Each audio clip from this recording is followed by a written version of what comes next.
बिस्मिल्लाहिर्रहमानिर्रहीम। अस्सलाम वालेकुम डियर स्टूडेंट्स। अच्छा जी बच्चों, आज हम 9th class physics chapter number 6 work and energy के न्यूमेरिकल प्रॉब्लम्स करेंगे। तो चलें स्टार्ट करते हैं। हमारे पास फर्स्ट प्रॉब्लम है, calculate the work done in pushing a box with 150 newton force through distance of 5 metre. यानी कि आपने ये कैलकुलेट करना है कि आपने वर्क कितना किया। क्या एक बॉक्स को पुश करते हुए जब आप 150 न्यूटन की फ़ोर्स लगाते हैं और उसको 5 मीटर तक डिस्टेंस तक ले जाते हैं, तो आपने कितना वर्क किया, ये वर्क आपने कैलकुलेट करना है। ठीक है, तो चलें डाटा नोट करते हैं। सबसे पहले उसने कहा कैलकुलेट द वर्क डन, तो इसका मतलब है वो कहता है वर्क फाइंड करें। ठीक है, तो हमने वर्क को हम कहते हैं डब्ल्यू, और डब्ल्यू हमने फाइंड करना है। आगे वो कहता है in pushing a box with 150 newton. ये जो 150 न्यूटन है ये फोर्स है। ठीक है, न्यूटन से भी पता चल जाता है कि ये फोर्स है। तो बच्चों फोर्स को हम एफ से रिप्रेजेंट करते हैं और वो हमारे पास 150 न्यूटन होगी। इसके बाद वो कहता है थ्रू डिस्टेंस ऑफ 5 मीटर। ये आगे डिस्टेंस है, डिस्टेंस को हम यहाँ पर एस से रिप्रेजेंट करेंगे। आप डी से भी कर सकते हैं, तो लेकिन यहाँ पर हम एस से इसको रिप्रेजेंट कर लेंगे 5 मीटर, जो आपकी बुक के अकॉर्डिंग है। तो अब जो हमारे पास वर्क का फार्मूला है बच्चों, वो W is equal to F S है, और एफ भी हमारे पास है वो 150 है, और एस भी हमारे पास 5 है। दोनों को जब आप मल्टीप्लाई करेंगे तो ये 750 आ जाएगा। वर्क का यूनिट जूल है, तो ये आप साथ जे लिख देंगे। ठीक है, तो ये आपका आंसर आ जाता है। वर्क आपने कितना किया, 750 जूल का। उसके बाद नेक्स्ट आपके पास प्रॉब्लम है जी बच्चे के न्यूमेरिकल प्रॉब्लम नंबर 2। अ लिटिल बॉय, एक छोटा बॉय है, is pulling his toy trolley. यानी कि वो जैसे बच्चे खेल रहे होते हैं कि टॉय खिलौने वगैरह होते हैं, सो यूं खींच के। A little boy is pulling his toy trolley by applying force of 20 newton at an angle of 60। ठीक है, अक्सर आपने देखा होगा वो यूं बच्चे जो है ना वो गाड़ी के साथ कोई धागा वगैरह बांध के उसको यूं खींच रहे होते हैं। ठीक है, बिल्कुल यही कंडीशन यहाँ पर भी कि एक बच्चा है, ठीक है, एक अपने उस टॉय ट्रॉली को यूं खींच रहा है, कितनी फोर्स लगा रहा है, 20 न्यूटन की। एंगल कितना बन रहा है, आप यूं देखते हैं कि यूं एक एंगल भी बन रहा होता है 60 डिग्री का with ground. And trolley moves through 5 metre, उसको कितना डिस्टेंस कवर कराता है, 5 मीटर का। What is work done by the boy, और वर्क कितना हुआ इस पे। तो डाटा नोट करते हैं। सबसे पहले उसने कहा जी कि अ little boy is pulling his toy trolley by applying force of 20 Newton. तो सबसे पहले फोर्स गिवन है, फोर्स को हम एफ से रिप्रेजेंट करते हैं जो कि 20 न्यूटन है। ठीक है, at an angle of 60 degree, जो कि थीटा कितना है हमारे पास, 60 डिग्री हो गया। उसके बाद वो कहते हैं 60 degree with ground and trolley moves through 5 metre. तो डिस्टेंस यानी कि जिसको हम एस से रिप्रेजेंट करते हैं वो हमारे पास 5 मीटर है। व्हाट इज़ वर्क डन, तो फिर वो कहता है जी वर्क डन आप फाइंड करें। ठीक है, ये आपके पास डाटा था जो आपने नोट किया है। अब इसमें हमारे पास टारगेट वर्क डन ही है। ठीक है, जो कि हमें डाटा दिया गया है, फोर्स दी गई है, डिस्टेंस भी दी गया है, और इसमें इस दफ़ा हमारे पास एक एंगल भी गिवन है जो कि 60 डिग्री है। तो बच्चों यहाँ पर आपने क्या करना है, आपके पास ये फार्मूला होता है W is equal to F S cos theta. जब कोई एंगल आपको साथ दिया हो तो ये आप F S cos theta use करेंगे। और यहाँ पर बच्चों एफ जो है वो आपके पास 20 न्यूटन है, और एस आपके पास 5 मीटर है, और कास थीटा आपके पास यानी कि 60 है। आप 5 को 20 से मल्टीप्लाई करें, 100 आ जाएगा। और सिंपल कैलकुलेटर पे आप लिखें कास 60, वो आपको आंसर दे देगा 0.5। तो दोनों को आप मल्टीप्लाई करें तो ये 50, और वर्क का यूनिट जूल है तो ये साथ आप जूल लिख देंगे। ठीक है, तो ये आपका प्रॉब्लम सॉल्व हो जाता है। ये बहुत ईजी है बच्चे, आप वर्क को टॉपिक बहुत अच्छे से अंडरस्टैंड करें तो ज़्यादा इसी से रिलेटेड ही हैं। अब हमारे पास नेक्स्ट न्यूमेरिकल प्रॉब्लम नंबर 3 है, in which case more work is done. यानी कि दो केस नीचे दिए गए, इन दोनों में से ज़्यादा वर्क किस में हुआ है। पहला केस ये है कि a block of 100 newton is lifted straight up to height of 4 metre. उसके बाद सेकंड केस है 50 newton force is required to move the same block to same height with the help of inclined plane of length 5 metre. देखिए मैं आपको बड़े आराम से ये समझाता हूँ कि इसमें वो क्या कह रहा है। पहले तो उसने ये कहा कि जो नीचे दो केस दिए गए, इन दोनों में वर्क किस में ज़्यादा हुआ। ठीक है, अब तो पहले हमने ये अंडरस्टैंड करना है कि पहला केस है क्या, दूसरा केस क्या है, ताकि हमें पता चले, फिर हम बता सकें कि वर्क इसमें ज़्यादा हुआ है और इसमें कम हुआ है। तो पहला केस है ये कि वो कहता है अ ब्लॉक ऑफ 100 न्यूटन। एक ब्लॉक है, जैसे कि आप अभी डायग्राम में भी साथ साथ देख रहे हैं, एक छोटा सा बच्चा है, इसने एक ब्लॉक उठाया हुआ यूं अपने सर पर। इसको आपने देखना, अभी दूसरी साइड को आप छोड़ दें। एक ब्लॉक है 100 न्यूटन का, इज़ लिफ्टेड स्ट्रेट अप, उसने बिल्कुल उसको यूं सीधा ऊपर लेके गया, कितनी हाइट तक, to up to height of 4 metre. ये जो आपको बच्चा नज़र आ रहा है, इसने एक ब्लॉक उठाया हुआ है, ये ब्लॉक इसने बिल्कुल नीचे पड़ा हुआ था, इसने यूं सीधा ऊपर अपने सर की तरफ ले गया है। तो ये कितनी हाइट तक लेके गया है, 4 मीटर। एक इसने ये काम किया है। फिर दूसरा जो केस है उसमें क्या करता है कि ये एक यानी कि जैसे आपको वो इंक्लाइन प्लान यानी कि एक सीढ़ी सी नज़र आ रही है, ठीक है, इसने इसके थ्रू, ठीक है, इसको यानी कि 4 मीटर तक इसने लेके जाना था। इसने क्या किया, ये एक यूँ समझ लें इंक्लाइन प्लान जो आपको ये नज़र आ रहा है, सीढ़ी सी जिसको आप कह सकते हैं, इसके ऊपर से इसने यूं उसको पुश करके ना ऊपर तक लेके गया। 50 न्यूटन फोर्स यहाँ पर इसने लगाई है, ठीक है। 50 newton force is required to move the same block to same height with the help of incline plane of length 5 metre, ठीक है। ये जो इंक्लाइन प्लेन है इसकी लेंथ कितनी है, 5 मीटर है, और इस पर इसने कितनी फोर्स लगाई है, 50 न्यूटन की। ऊपर उसने 100 की लगाई है, इधर उसने 50 की लगाई है, बिल्कुल उसी ब्लॉक को उतनी ही हाइट तक लेके गया। ये दो इसने काम किए हैं, ठीक है। अब इन दोनों में से आपने बताना है कि ज़्यादा वर्क जो है इसने किस टाइम किया है, जैसे डायरेक्ट सीधा ऊपर उठा दिया है या इंक्लाइन प्लेन के थ्रू जब ये लेके गया है। तो ये हमारे पास दो केस हैं। आप देखते हैं, कैलकुलेट करते हैं, वैसे भी आइडिया हो जाता है कि किस में वर्क ज़्यादा हो रहा है, किस में कम है, क्योंकि यहाँ पर एक केस में इसने 100 न्यूटन की फ़ोर्स लगाई है और एक केस में इसने 50 न्यूटन की फ़ोर्स लगाई है। तो यहाँ से भी आइडिया हो जाता है, लेकिन इसको हम प्रॉपर कैलकुलेट करते हैं। बच्चों यहाँ पर हम सबसे पहले केस जो 1 है या ए है उसको हम सॉल्व करते हैं, ठीक है। उसका डाटा क्या है कि अ ब्लॉक ऑफ 100 न्यूटन, तो ब्लॉक का वेट कितना है, वेट हमारे पास यहाँ पर एज अ फोर्स कंसिडर हो रहा है, ठीक है। जो वेट है ना उसका W is equal to F, जैसे हम F is equal to W करते हैं, इसी तरह हम W is equal to F करेंगे, और जो कि हमारे पास कितनी है, 100 न्यूटन। क्योंकि जितना ब्लॉक का वेट है उतनी ही हम फोर्स लगा रहे हैं उसके ऊपर, उसको ऊपर उठा रहे हैं, इसलिए हमने वेट को इक्वल कर दिया फोर्स के, और वो 100 न्यूटन है। Up to lifted up to height of 4 metre, हमारे पास जो हाइट है, हाइट को यहाँ पर हम एच को एस से रिप्लेस कर देंगे, और वो हमारे पास 4 मीटर है, ठीक है। तो इसमें हमने वर्क देखना है कि वर्क कितना वो कर रहा है। ये हमारे पास ए केस है, ठीक है। तो मैं इसको इसी सिंपल तरीके से सॉल्व कर रहा हूँ, बजाय कि वो W1 W2 हम करते हैं, वो आप कंफ्यूज हो जाएंगे। ये हमारे पास ए केस बन गया। अब ये वेरी सिंपल है, वर्क कैलकुलेट करने के लिए आप क्या करेंगे, W is equal to F S, और बच्चों एफ जो है वो आपके पास 100 न्यूटन है और एस आपके पास 4 है। तो ये आप देखें आपने कितना वर्क किया, 400 जूल का, ठीक है।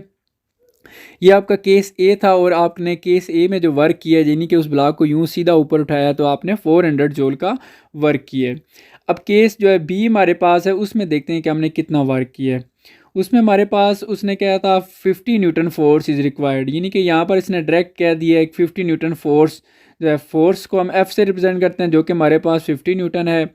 और उसके बाद वो कहता है is required to move same block to same height, height यानी कि यहाँ पर भी 4 मीटर ही है, ऑफ लेंथ उसकी 5 मीटर दी गई है, ठीक है।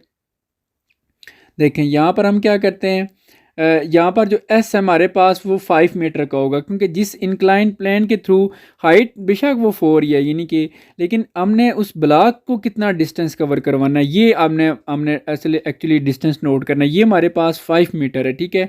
हाइट वही रहेगी जहाँ पे उसने लेके जाना है, लेकिन आपने ब्लॉक का डिस्टेंस कितना वो कवर करके जा रहा है, वो उसने कहा 5 मीटर, क्योंकि इंक्लाइन प्लेन अगर 5 मीटर का है तो उसी के ऊपर से हम ब्लॉक को लेके जा रहे हैं, तो वो भी 5 मीटर ही हमारा बनेगा। तो यहाँ पर हम देखते हैं वर्क हमारा कितना होगा, तो वर्क हमने फाइंड करना है। तो यहाँ पर अगेन वही फार्मूला है, W is equal to F S.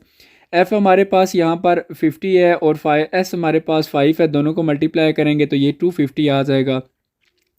अब आप खुद डिसाइड करें कि केस ए में आपने जो वर्क किया है वो 400 का किए है, और केस बी में जो आपने वर्क किया है वो 250 का वर्क किया है। तो आप खुद बताएं किस में वर्क ज़्यादा है। तो केस ए में आपने वर्क ज़्यादा किया, इट्स मीन जब आपने उसको यूँ सीधा उठाया, तो आप नज़र इसी बात है, जब किसी ब्लॉक को हम यूँ खुद उठा के यूँ ऊपर लेके जा रहे हैं सीधा सीधा, तो हमें ज़्यादा काम करना पड़ रहा है। लेकिन जब हम उसको इंक्लाइन प्लेन के थ्रू यूँ जस्ट थोड़ा सा पुश करेंगे तो वो ऊपर चला जाएगा, तो वहाँ पर हमें थोड़ा कम वर्क करना पड़ेगा। सो हम कह सकते हैं कि in case A more work is done. कितना वर्क हुआ जी, 400 जूल का। ये लाजमी आपने जुमला लिखना है, क्योंकि उसने क्वेश्चन में यही पूछा हुआ है आपसे। अक्सर स्टूडेंट क्या करते हैं, वो जस्ट आंसर निकाल के छोड़ देते हैं, लेकिन जो क्वेश्चन की रिक्वायरमेंट थी उसने जस्ट ये नहीं कहा हुआ था कि आप आंसर निकाल के छोड़ दें, उसने कहा हुआ कि आप बताएं कि किस केस में वर्क ज़्यादा हुआ है। तो आप बता सकते हैं कि केस ए में जो है वो आपका वर्क ज़्यादा हुआ है। अच्छा जी, नेक्स्ट अब हमारे पास प्रॉब्लम है 4। A mason of 600 newton weight is climbing on a 12 metre high ladder. ठीक है, मेसन कहते हैं यानी कि मिस्त्री वगैरह जो मकान वगैरह बनाते हैं, ठीक है, उनको कहा जाता है।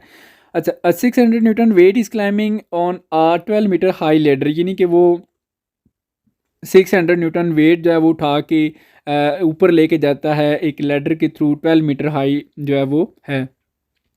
Find his potential energy at the middle of the ladder, ये आपने पॉइंट को अंडरस्टैंड करना है। सबसे पहले उसने कहा कि अमेसन ऑफ 600 न्यूटन वेट, तो बच्चों वेट को हम W से रिप्रेजेंट करते हैं जो कि हमारे पास 600 न्यूटन है। उसके बाद वो कहता है is climbing on a 12 metre high ladder, यानी कि जो सीढ़ी है, लेडर है, उसकी हाइट कितनी है, 12 मीटर है। ठीक है, तो टोटल हाइट ऑफ लेडर यानी कि जिसको हम H भी कह सकते हैं, वो हमारे पास 12 मीटर है। Find his potential energy at the middle of the ladder, देखें उसने पोटेंशियल एनर्जी जो है ना वो, यानी कि वो नहीं कह रहा कि जी वो जब पूरी उस टॉप पे पहुंच जाएगा तब आप उसकी पोटेंशियल एनर्जी दें, बल्कि उसने ये क्वेश्चन में कह दिया है कि मिडल, यानी कि हाफ, उस लेडर का हाफ।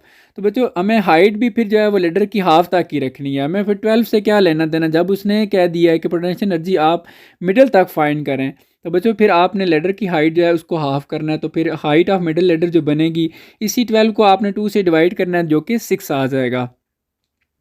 अच्छा, उसके बाद पोटेंशियल एनर्जी जो फाइंड करनी है मिडल तक, ठीक है, तो ये आपका इस तरह प्रॉब्लम बन जाता है। तो इसी तरह अगर आप अब ये मैं आपको थोड़ा सा, चलें आप कंफ्यूज शायद ना हो, तो मैं आपको एक और चीज़ भी बता दूं, ये आपको पेपर में यूं भी दे सकता है कि a mason of 600 newton weight is climbing on a 12 metre high ladder, find his potential energy. Just वो यही कह दे अगर फाइंड हिज पोटेंशियल एनर्जी, तो फिर आपने जो हाइट काउंट करनी है वो 12 मीटर ही करनी है। फिर क्योंकि अगर वो मिडल का वर्ड लास्ट से कैंसिल कर देता है तो फिर आपको ये हाफ करने की ज़रूरत नहीं है। ठीक है, ये चेंज होकर भी आपके पेपर में आ सकते हैं। इसलिए मैं कहता हूँ कि बच्चे अक्सर बस नोट कर रहे होते हैं, मुझे नहीं समझ आ रही वो किस तरीके से तैयारी कर रहे हैं। बच्चों SLOs बेस्ड को यही कहते हैं, आप अपनी फिर यानी कि समझ लें कि आप खुद गलतियां कर रहे हैं कि आप अच्छे तरीके से तैयारी ही नहीं कर रहे। जब पेपर आएगा तो आप कहेंगे कि जी पेपर मुश्किल है, ऐसे है वैसे है। तो बच्चों आप एक एक चीज़ को अंडरस्टैंड करें। ये वीडियो बनाने का मकसद क्या है, आपको क्यों मैं इतना गाइड कर रहा हूँ साथ साथ, ताकि आपको समझ आए। तो बच्चों आप चीज़ों को अंडरस्टैंड करें, इन चीज़ों को समझें कि यार इसमें हम क्या पढ़ रहे हैं, कैसे डाटा नोट कर रहे हैं, कैसे सॉल्व हो रहे हैं प्रॉब्लम्स, तो थोड़ा समझ के तैयारी करें। ठीक है, तो चलें स्टार्ट करते हैं। आप बहुत अच्छे बच्चे हैं, आप अच्छा पढ़ते हैं, इंशाल्लाह आप अच्छे मार्क्स भी लेंगे। तो आपको यहाँ तक समझ आ गया बच्चों, वेट उसका 600 न्यूटन था और जो टोटल हाइट थी लेडर की वो 12 मीटर थी, हमने उसको हाफ कर लिया, वो 6 आ गया। और क्योंकि हमने पोटेंशियल एनर्जी उसके मिडल तक फाइंड करनी है, ठीक है, तो पोटेंशियल एनर्जी का हमारे पास फॉर्मूला है, potential energy is equal to mgh। और यहाँ पर बच्चों mg यानी कि जो ये आपके पास आपको पता है W के इक्वल होता है, W is equal to mg। तो इसको mg को हम W कर देंगे, बाकी h को इसी तरह आप लिखेंगे। ठीक है, आप W आपके पास, अगर आपको मैथ्स दिया हो ना तो फिर आपको ये चेंज करने की ज़रूरत नहीं है, क्योंकि आप मैथ्स है ही नहीं, वेट है, तो इसलिए हम mg को वेट में रिप्लेस करते हैं। ठीक है, चेंज करते हैं। तो अब हमारे पास W जो है वो 600 है और हाइट हमारे पास 6 मीटर है, क्योंकि हम पोटेंशियल एनर्जी जो है फाइंड करें वो मिडल तक है। तो यहाँ पर बच्चों आपके पास ये 3600 पोटेंशियल एनर्जी का यूनिट भी जॉल होगा। ठीक है, अगर वो जस्ट यही कह देना find is potential energy, middle की बात ना करे, तो आप फिर पूरी हाइट लेंगे यानी कि 12 ले लेंगे। तो ये बच्चों आपका कंप्लीट हो जाता है। नेक्स्ट हमारे पास प्रॉब्लम है 5। A boy weighing 75 newton jumps up and gains 300 joule of potential energy, यानी कि एक बॉय है 75 न्यूटन वेट और जंप कर अप एंड गेन, जंप करके कितनी पोटेंशियल एनर्जी गेन करता है, 300 joule. What height did the boy reach. मैं आपको पहले थोड़ा सा कंसेप्ट दे देता हूँ बच्चों, दो आपने टॉपिक्स पढ़े होंगे, kinetic energy and potential energy. Kinetic energy जो है वो लेट्स सपोज आप ग्राउंड के ऊपर मूव कर रहे हैं तो आपकी इस मोशन की वजह से होती है ग्राउंड के ऊपर। ठीक है, अगर वही ग्राउंड से अगर आप यूं हाइट की तरफ जाना शुरू कर दें तो वो काइनेटिक एनर्जी यूं आप समझें कि वो आपकी चेंज हो जाएगी किसमें, पोटेंशियल एनर्जी में। ठीक है, तो पोटेंशियल एनर्जी हाइट की वजह से, इसलिए आप जो फार्मूला स्टडी करते हैं mgh, उसमें h होता है। ठीक है, और जो काइनेटिक एनर्जी का फार्मूला पढ़ते हैं, kinetic energy is equal to half mv², v यानी कि जो आपकी स्पीड है, मोशन है, वेलोसिटी है ग्राउंड के ऊपर। ठीक है, तो यहाँ पर वो कहता है कि उसका वेट कितना है जी, वेट उसने 75 न्यूटन का दे दिया, jump up and gain 300 joule of potential energy. तो पोटेंशियल एनर्जी कितनी है जी, 300 जॉल की। व्हाट हाइट, तो हाइट कितनी है, क्योंकि देखें उसने कहा कि अगर वो पोटेंशियल एनर्जी गेन कर रहा है तो इसका मतलब है कि वो हाइट पर गया है, क्योंकि पोटेंशियल एनर्जी का तल्लुक जो है वो हाइट्स के साथ होता है। तो यहाँ से उसने कहा जी वेट उसका 75 है, पोटेंशियल एनर्जी वो गेन करता है 300 जॉल की, और हाइट कितनी हाइट पर वो जाएगा तो उसे 300, क्योंकि पोटेंशियल एनर्जी गेन तब भी होती है जब आप हाइट पर जाते हैं। तो देखते हैं यही हमारे पास फॉर्मूला है simple, W P potential energy is equal to M G H. यहाँ पर अगेन हमें वेट गिवन है तो सो एम जी को हम चेंज कर लेंगे डब्ल्यू में, डब्ल्यू एच आ जाएगा हमारे पास, एम जी को हम डब्ल्यू लिख देंगे, बाकी एच इसी तरह। अब चूंकि हमारे पास टारगेट जो है वो हाइट है, तो हाइट के साथ एच के साथ जो डब्ल्यू मल्टीप्लाई हो रहा है ये पी ई यानी कि पोटेंशियल एनर्जी के साथ जाके डिवाइड हो जाएगा। तो इस तरह हमारे पास हाइट का जो फार्मूला बन जाएगा वो potential energy divided by weight. तो पोटेंशियल एनर्जी बच्चों हमारे पास 300 है और वेट हमारे पास 75 है, दोनों को आप डिवाइड करेंगे तो ये आपके पास 4 आ जाएगा। क्योंकि हाइट है तो हाइट का यूनिट आप यहाँ पर मीटर यूज़ कर लेंगे। तो ये था जी आपकी हाइट जो है वो फाइंड हो जाती है, ठीक है। तो इसका मतलब है वो 4 मीटर की हाइट तक जाएगा तो वो इतनी पोटेंशियल एनर्जी जो है वो गेन करेगा 300 जूल की। अब नेक्स्ट हमारे पास प्रॉब्लम है 6। A 5 kg steel ball is at the top of a tower of height 12 meter. It is dropped. What is kinetic energy of the ball on hitting the ground? With what velocity it will hit the ground? Neglect the air resistance. बच्चों आपने understand करना है, just note करने का मैं कह रहा हूँ आपको कोई फ़ायदा नहीं है। ऐसा लोज पेपर बनेगा, चीज़ों को अंडरस्टैंड जिसने किया होगा वो पेपर अटैम्प्ट कर लेगा। बाकी जो जस्ट अभी देख दे के बस स्कूल के टेस्ट वगैरह क्लियर कर रहे हैं वो बस टाइम ज़ाया कर रहे हैं, ठीक है। तो अंडरस्टैंड करें, क्योंकि आप इतना पढ़ रहे हैं तो फिर क्यों अपनी मेहनत को ज़ाया कर रहे हैं। देखें अब 5 kg स्टील बॉल, ठीक है। अब मैस उसका कितना दिया गया जी, मैस को हम एम से रिप्रेजेंट करते हैं जो कि हमारे पास 5 kg है। इसके बाद वो कहते हैं अ 5 kg steel ball is at the top of tower of height. उसकी हाइट कितनी है टावर की जी, एट 12 मीटर, ठीक है। यानी कि वो हाइट पर है, वहाँ से उसको क्या करता है ड्रॉप करता है। एक हाई टावर है 12 मीटर का, वहाँ पर आप यानी कि सपोज करें खड़े हैं, आपके हाथ में 5 kg का एक बॉल है स्टील बॉल का, तो वो उसको आप यूँ नीचे ड्रॉप कर देते हैं, फेंक देते हैं, ठीक है। तो व्हाट इज़ किनेटिक एनर्जी, देखें बच्चों जब आप टॉप पे है ना तो आपके पास जब बॉल आपके हाथ में है तो उसमें अभी पोटेंशियल एनर्जी है क्योंकि वो हाइट पर है। लेकिन जैसे ही आप बॉल को ड्रॉप कर देंगे तो वो उसकी पोटेंशियल एनर्जी चेंज होना शुरू हो जाएगी किनेटिक एनर्जी में। क्यों? क्योंकि अब हाइट से किधर आ रहे हैं, ग्राउंड की तरफ। तो ये बात आपने याद रखनी, इसलिए उसने कह दिया है कि अब उसकी किनेटिक एनर्जी क्या होगी of the ball on heating the ground, जब वो ग्राउंड के साथ हीट करेगा। क्यों? क्योंकि जब वो हाइट पर था तो हाइट पर उसके पास पोटेंशियल एनर्जी थी, लेकिन जब वो ग्राउंड पर पहुंच जाएगा तो वो पोटेंशियल एनर्जी कन्वर्ट हो जाएगी किसमें, किनेटिक एनर्जी में। क्योंकि ये बात माइंड में बिठा लें कि पोटेंशियल एनर्जी जो है वो हाइट की वजह से है और किनेटिक एनर्जी जो वो ग्राउंड के ऊपर मोशंस की वजह से है, जब कोई चीज़ ग्राउंड पर है तो, ठीक है। अब उसके बाद वो कहता है कि विद वर्ट विलासिटी, यानी कि कितनी विलासिटी के साथ वो ग्राउंड को हिट करेगा।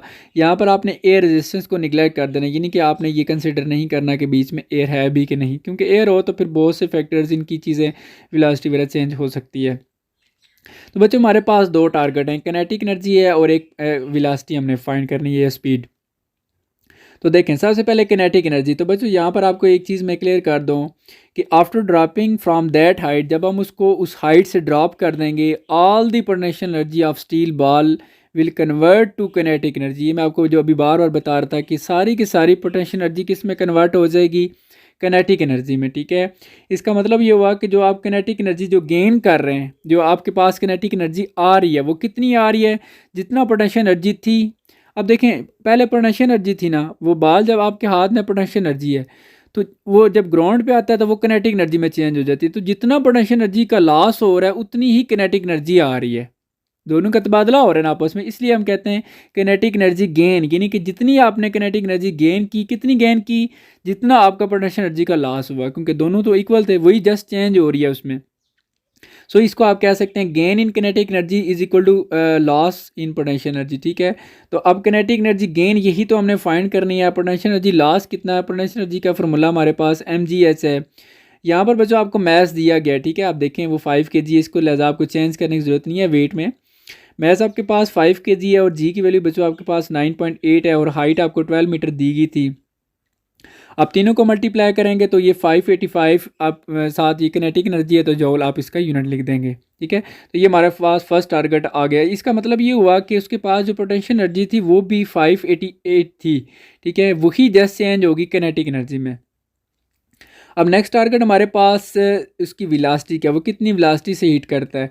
तो बच्चों वेलोसिटी भी हम काइनेटिक एनर्जी के थ्रू ही जो है वो कैलकुलेट करेंगे, क्योंकि हमें पता है काइनेटिक एनर्जी का टॉपिक चल रहा है और इसमें भी वेलोसिटी होती है। तो kinetic energy is equal to half या 1/2 mv²। तो यहाँ से हम वी फाइंड कर सकते हैं।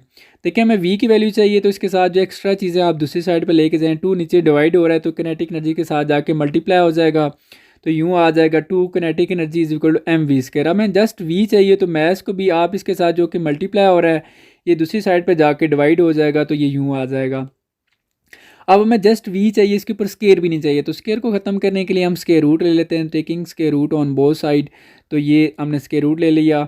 अब वी के ऊपर से स्केयर और स्केयर रूट कैंसिल हो जाएगा, तो जस्ट ये वी आ जाएगा और दूसरी साइड पे आपके पास ये फार्मूला बन जाएगा। वी को इधर लिख लें और बाकी साइड को इधर लिख लें, ये आपके पास चीज़ आ जाएगी। तो V is equal to √2 kinetic energy over M.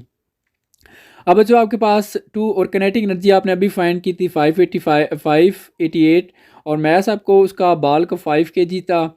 आप इसको तीनों को आप आपस में 588 को 2 से मल्टीप्लाई करेंगे, जो आंसर आएगा आपने उसको 5 से डिवाइड करना है, तो आपके पास फाइनल आंसर 235.2। अब इसका आपने अंडर रूट ले लेना है।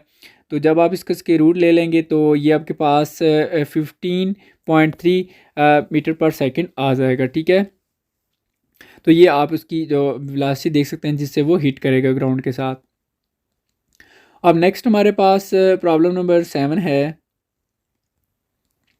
2 HP। एच पी का मतलब होता है हार्स पावर। बच्चों ये जो इलेक्ट्रिक मोटर है उसका एक यूनिट होता है, जैसे पावर का यूनिट वाट आपने स्टडी किया होगा, इसी तरह अगर पावर बहुत ज़्यादा हो तो उसको हम हार्स पावर कहते हैं। वैसे भी आपको थोड़ा सा अगर समझाने की कोशिश करूँ तो जस्ट इन समझाने की खातिर कि हार्स पावर देखें, हार्स की पावर यानी कि घोड़ा जो होता है, ठीक है, उसकी पावर बहुत ज़्यादा होती है।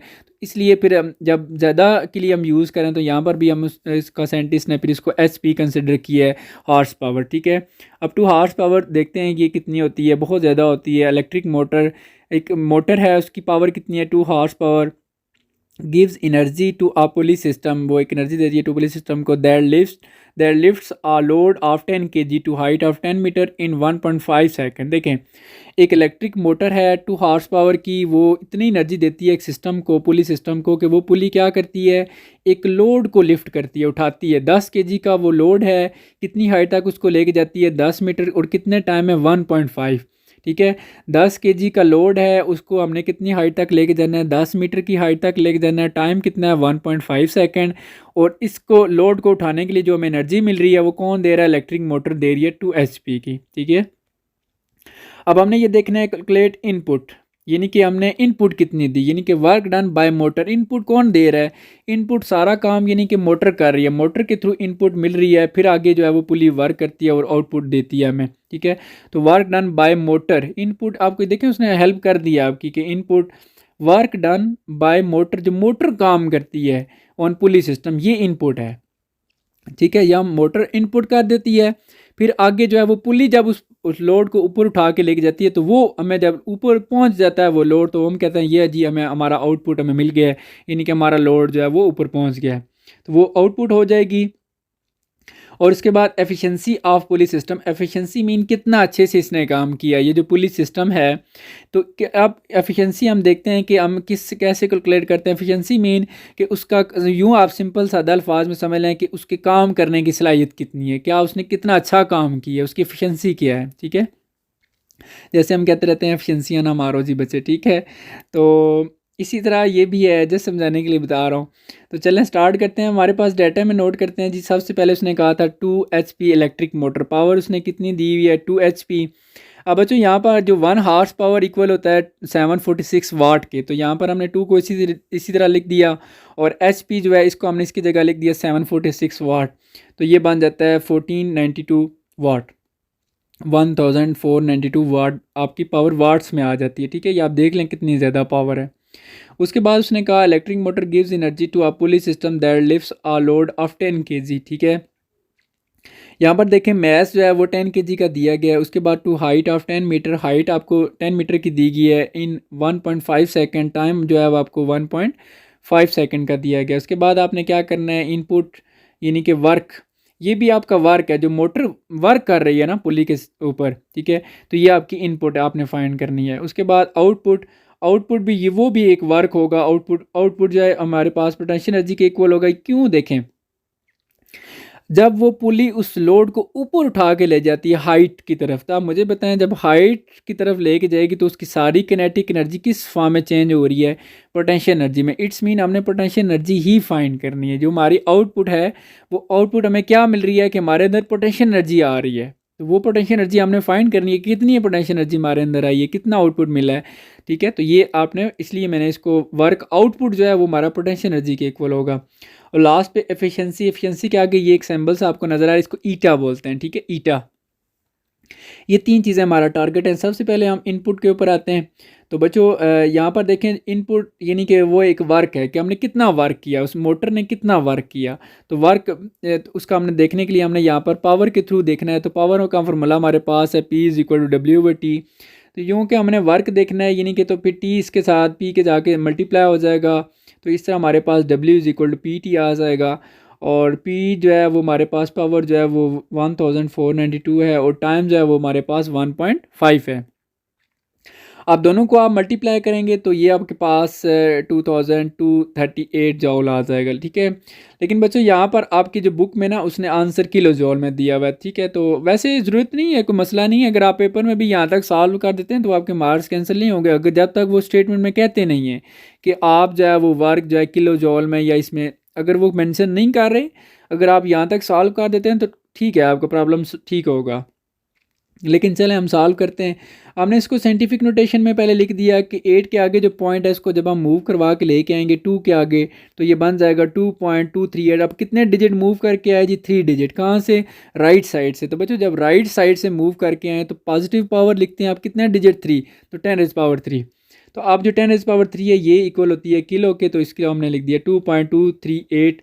इसको बच्चों आप 2.2 आप 4 भी लिख सकते हैं। ठीक है, किलो जूल, क्योंकि 8 है आगे। ठीक है, तो ये आपका इनपुट होगी, इतनी आप इनपुट वो जो मोटर कर रही लगा रही थी। ठीक है, अब आउटपुट देखते हैं कि हमें पोटेंशियल एनर्जी कितनी मिली। जब हम उसको हाइट पे ले जाते हैं तो हाइट के बाद उस पर कितनी पोटेंशियल एनर्जी उसमें आती है। तो वर्क आउटपुट जो है वो आपके पास पोटेंशियल एनर्जी के इक्वल है, और पोटेंशियल एनर्जी इक्वल है mgs के। और यहाँ पर हमें मैथ्स गिवन है, चूँकि मैथ्स 10 है, जी की वैल्यू यहाँ पर आपने बच्चों 10 यूज़ कर लेनी है, और हाइट आपने 10। तो ये आपके पास 1000 जॉल पोटेंशियल एनर्जी आ जाएगी। ठीक है, तो उसके बाद नेक्स्ट अगर आप देखें एफिशिएंसी। ठीक है, एफिशिएंसी कैसे कैलकुलेट करनी है। एफिशिएंसी के लिए आपने बच्चों देखें, आपके पास फॉर्मूला आपने पढ़ा होगा, आउटपुट आवर इनपुट इनटू 100, और परसेंटेज में आप एफिशिएंसी फाइंड करें। ठीक है, जस्ट एफिशिएंसी फाइंड करें तो जस्ट आउटपुट आवर इनपुट आ जाएगी। अगर परसेंटेज भी साथ निकाल रहे हैं तो वो 100% है, साथ आपने 100 मल्टीप्लाई करना है। ठीक है, आप देखें एफिशिएंसी को हमने वो ईटा से रिप्रेजेंट करते हैं। आउटपुट कितनी है आपके पास, जब उसमें कितना जो है ये ऊपर ही देखें पोटेंशियल एनर्जी जो मिल रही है वो 1000 की है। इनपुट जो आपने कितनी लगाई थी, इनपुट आपने जॉल वाली ही पुट करी, किलो जॉल वाली नहीं। ठीक है, देखें पोटेंशियल एनर्जी जो आउटपुट आप यहाँ पर पुट कर रहे हैं 1000, वो जॉल में है, और नीचे आप किलो जॉल वाली नहीं पुट कर देना। ठीक है, ये जॉल वाली ही आपने पुट करनी है 2238, और इंटू सॉरी 1000 मैंने लिख दिया है बाय मिस्टेक। ठीक है, ये 100 है। ठीक है, यहाँ पर आपने एक ज़ीरो को कैंसिल कर देना है। तो जब आप इसको सॉल्व करेंगे 100 को 1000 से मल्टीप्लाई करेंगे, जो आंसर आएगा उसको आपने डिवाइड करना है 2238 से, तो आपके पास ये आ जाएगा 44.6, और इसको अप्रॉक्सीमेटली आप 45 भी लिख सकते हैं। ठीक है, तो ये आपका प्रॉब्लम यहाँ पर कंप्लीट हो जाता है। नेक्स्ट और लास्ट प्रॉब्लम है हमारे पास कि a man weighing 6 kg climbs up stair with 20 kg weight on his head. ठीक है, एक बंदा है वो उसका वेट कितना है जी 60 kg, और वो सीढ़ियों के ऊपर से जाता है, और उसने कितना वेट अपने हेड पर भी उठाया हुआ है। आप डायग्राम में देख भी सकते हैं, उसने वेट उसका अपना भी है और उसने उठाया भी हुआ है 20 kg का। अच्छा ठीक है, the stair case has 20 steps. अब ये जो आपको स्टेयर ये सीढ़ी नज़र आ रही है, ये इसके कितने स्टेप्स हैं? टोटल 20 स्टेप्स हैं। ठीक है, ईच बेइंग 50 सेंटीमीटर हाई, और एक जो स्टेप है, एक स्टेप जस्ट वो देखें डायग्राम में आप देख सकते हैं वो 15 सेंटीमीटर का है। If it takes 10 second to climb, अगर वो 10 सेकेंड लेता है, फाइंड इज पावर। अब बड़ा वो हिम्मत वाला बंदा नज़र आ रहा है कि 10 सेकेंड में वो ऊपर पहुंच जाता है इतना वेट उठा के, तो उसकी आपने पावर निकालनी है। ठीक है, उसकी कितनी पावर है वाट्स में भी और हार्स पावर में भी आपने देखनी है। ठीक है, तो चलें डाटा नोट करते हैं। मैन वेन 60 kg, तो मैस उसका यानी कि दो, क्योंकि मैस है, एक 60 kg है और एक 20 kg भी है, तो हम पहले मैस को हम M1 कह देंगे जो कि हमारे पास 60 kg है। और जो दूसरा 20 kg का वेट उसने उठाया हुआ है इसको हम M2 कह देंगे जो कि 20 kg है। टोटल मैस अब कितना हो जाएगा, टोटल मैस यानी कि जिसको हम M कह देंगे जो कि इक्वल होगा M1 प्लस M2। तो M1 बच्चों आपको पता है 60 है और M2 आपके पास 20 है, तो ये इस तरह 80 kg। इसका मतलब है टोटल जो उसका मैस ओवरऑल बन रहा है वो 80 kg का है, ठीक है। अच्छा, उसके बाद उसने कहा था जी the stair case has 20 steps. तो नंबर ऑफ़ स्टेप्स यानी कि कितने, नंबर ऑफ़ स्टेप्स यानी कि इनको हम n से रिप्रेजेंट कर देंगे, वो हमारे पास कितने 20 स्टेप्स हैं, ठीक हो गया। ईच बीइंग 15 सेंटीमीटर हाई, एक जो स्टेप है वो 15 सेंटीमीटर का है। तो हाइट ऑफ ईच स्टेप जो कि 15 सेंटीमीटर है और आपने इसको 100 से डिवाइड करना है, तो ये आपके पास 0.15 मीटर आ जाएगा, ठीक है। अब देखें कि जी एक ऐसा यूनिट है, सेंटीमीटर ऐसा यूनिट नहीं है, ठीक है। इसको हम ऐसा यूनिट में कन्वर्ट कर लेंगे यानी कि मीटर में। अच्छा, उसके बाद वो क्या कह रहा था, if he takes 10 second find power. अब टाइम जो, पहले तो यहाँ पर मैं आपको यही क्लियर कर दूँ कि अगर एक स्टेप उस स्टेयर का 15 सेंटीमीटर का है, तो और यानी कि मीटर में वो 0.15 मीटर है, तो 20 स्टेप्स कितने होंगे, यानी कि पूरी सीढ़ी जो है वो कितने, उसका कितनी हाइट बन रही है, अब यूँ भी कह सकते हैं, ठीक है। तो इसको हम यूँ भी कहते हैं हाइट ऑफ स्टेयर, या यूँ भी आप कह सकते हैं हाइट ऑफ 20 स्टेप्स। तो 20 स्टेप्स का एक स्टेप आपके पास 0.15 मीटर का है, तो 20 के साथ आप मल्टीप्लाई करेंगे तो 20 स्टेप्स का आ जाएगा, यानी कि जो पूरी स्टेयर है वो कितने की बन रही है, वो 3 मीटर की बन रही है, ठीक है। उसके बाद उसने टाइम दिया हुआ था 10 सेकेंड का, कि वो 10 सेकेंड में ऊपर पहुंच जाता है। और पावर आपने फाइंड करनी है उसकी वाट्स में और HP यानी कि हॉर्स पावर में। तो ये बहुत सिंपल है। पावर के लिए हमारे पास सिंपल फार्मूला है W/T, वर्क आवर टाइम। अब हमारे पास यहाँ पर वर्क जो है वो देखें, जब क्योंकि यहाँ पर वो भी हाइट पे जा रहा है, जब हाइट पे जा रहा है तो यहाँ पर जो है वर्क है वो पोटेंशियल एनर्जी के इक्वल आ जाएगा। तो पोटेंशियल एनर्जी किसके इक्वल होती है, mgh के आवर टाइम। उम्मीद है बच्चों ये चीज़ आपको क्लियर होगी कि हमने W/T और W को हमने mgh के कैसे इक्वल किया, W इक्वल आता है पोटेंशियल एनर्जी के, क्योंकि वो हाइट पर जा रहा है, ठीक है। तो वो सारा जो उसका यानी कि वो चेंज हो रहा है पोटेंशियल एनर्जी में, तो पोटेंशियल एनर्जी इक्वल होता है mgh के ओवर टाइम। अब मैथ्स जो है वो 80 kg का बन रहा था, टोटल जो मैथ्स था, ठीक है। और जी की वैल्यू 9.8 है। अक्सर आप सोच रहे होंगे एक दफ़ा सर ने ऊपर 10 वैल्यू पुट किया, अभी 9.8 पुट किया, आप कोई भी वैल्यू पुट कर सकते हैं, ठीक है। अगर आंसर थोड़ा सा आपका बुक से आगे पीछे हो जाता है तो कोई प्रॉब्लम नहीं है, ठीक है, आपका गलत नहीं होगा, आपको मार्क्स उसके पूरे मिलेंगे, ठीक है। तो आप 9.8 भी यूज़ कर सकते हैं एग्जैक्ट, और अप्रॉक्सीमेटली 10 भी यूज़ कर सकते हैं। और हाइट जो है उसने कितना, टोटल हाइट उसने कितनी ऊपर तक लेके गया, वो 3 मीटर थी और टाइम 10 सेकेंड था। आप इन तीनों को यानी कि 80 को मल्टीप्लाई करेंगे 9.8 से, फिर जो आंसर आएगा उसको मल्टीप्लाई कर देंगे 3 से, और जो आंसर आएगा उसको आपने 10 से डिवाइड करना है। यानी कि सारा आपने सॉल्व करने के बाद जो आपके पास आंसर आ जाएगा वो आ जाएगा P = 235.2, ये आपकी पावर आ जाती है वाट्स में, ठीक है। अब हमने इसी को आगे कन्वर्ट करना है हॉर्स पावर में, क्योंकि उसने कहा था पावर आप वाट्स में भी कैलकुलेट करें और HP यानी कि हॉर्स पावर में भी कैलकुलेट करें। तो वेरी सिंपल है, मैं आपको यहाँ पर लास्ट पे एक चीज़ बताऊँगा कि वाट से HP में जाने के लिए क्या करना पड़ता है और HP से वाट में आने के लिए क्या करना पड़ता है। लेकिन पहले हम वाट से, अभी हमारा टारगेट है कि हम वाट से HP की तरफ चले जाएँ, क्योंकि हमने पावर हॉर्स पावर में भी फाइंड करनी है। तो the power in horse power will become, मैं आपको प्रॉपर प्रोसीजर भी समझाऊंगा लास्ट, पहले सॉल्व कर लेते हैं। तो बच्चों आपने वाट से हॉर्स पावर की तरफ जाने के लिए आपने 746 से जो है वो उसको डिवाइड करना है, ठीक है। जब आप डिवाइड करेंगे तो ये 0.32 HP पावर आपकी कन्वर्ट हो जाएगी हॉर्स पावर में। आप ज़रा समझाने के लिए मैंने यहाँ पर एक कुछ कंसेप्ट लिखे हैं कि अगर आप वाट से जा रहे हैं हॉर्स पावर, जैसे अभी हम वाट से हॉर्स पावर की तरफ ही हैं, तो आपने 746 से डिवाइड करना है। लेकिन अगर आप हॉर्स पावर से वाट की तरफ जा रहे हैं, जैसे ऊपर हम एक प्रॉब्लम में वो उसकी हॉर्स पावर दी हुई थी 2 हॉर्स पावर, हमने उसको कन्वर्ट कर लिया था वाट में, तो हमने वहाँ पर 746 से मल्टीप्लाई किया था। तो बच्चों ये आपने माइंड में रखना है, जैसे हम सेंटीमीटर से मीटर में जाते हैं तो इसी तरह मीटर से सेंटीमीटर में जाते हैं, तो वो 100 से मल्टीप्लाई और डिवाइड करते हैं ना, इसी तरह यहाँ पर आप हॉर्स पावर के लिए हॉर्स पावर से वाट में या वाट से हॉर्स पावर में तो 746 यूज़ करना है, और कब डिवाइड करना है, कब मल्टीप्लाई करना है, ये कंसेप्ट भी मैंने आपको दे दिए है।